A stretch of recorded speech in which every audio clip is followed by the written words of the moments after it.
С древних времен сказители, поэты и писатели восхваляли красоту дев Востока. Восхищались изгибами бровей, выразительностью глаз, румянцем на щеках и, конечно, их грацией и пластичностью. Однако чего женщинам стоила эта красота? На какие уловки и приемы приходилось идти? Какую боль терпеть? Сохранялась в тайне. Сегодня мы постараемся разгадать секреты женской привлекательности, сокрытые историей. Стоит отметить, что очень ценились девушки со светлой, чистой, нежной кожей. Ее сложно было сохранить в условиях постоянного физического труда на свежем воздухе.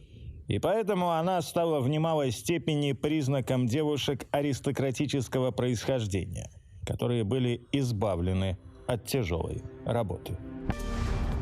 Густые блестящие волосы, которые заплетались в длинные толстые косы, считались главным украшением девушки. Отрезать кому-то косу было тяжелым оскорблением и даже преступлением, которое сравнимо с лишением человека ноги или руки. У казахов даже есть такое проклятие «шашен-кесельсан» – «пусть будут отрезаны твои волосы».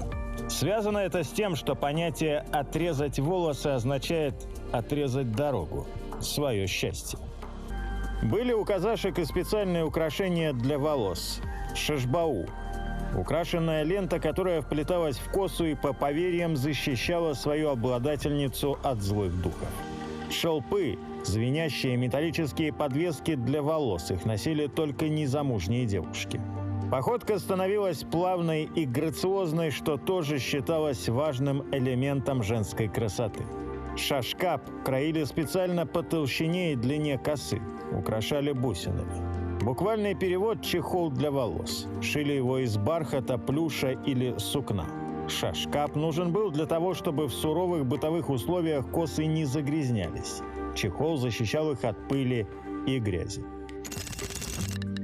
Востоковед-тюрколог Василий Радлов писал, что женщины надевали кимишек – головной убор, который покрывал голову, шею, грудь и спину. Женщины постарше повязывали жаулык, проще говоря, платок. Если сравнивать традиции различных народностей, то можно заметить, что у многих существовал запрет на появление замужних женщин на людях с непокрытой головой.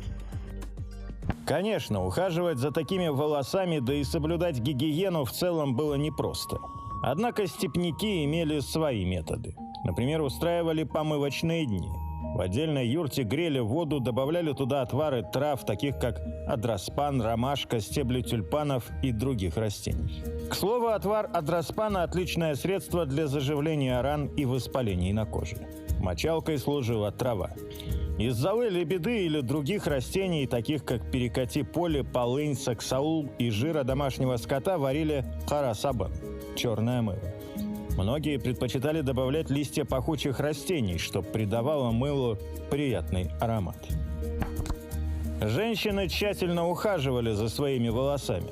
Расчесывали их костяными гребнями, смазывали специальным средством, которое называлось шашмай.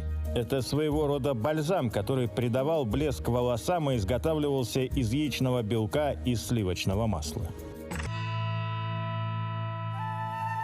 В большинстве стран Юго-Восточной Азии темный оттенок кожи является результатом долгого нахождения на солнце, а значит, физического тяжелого труда.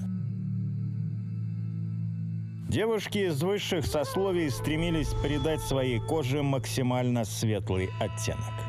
Специально для отбеливания ничего не использовали, но для того, чтобы сделать кожу мягче, купались в кобыльем молоке. И это не 2-3 литра, нужно было 30-40 литров молока.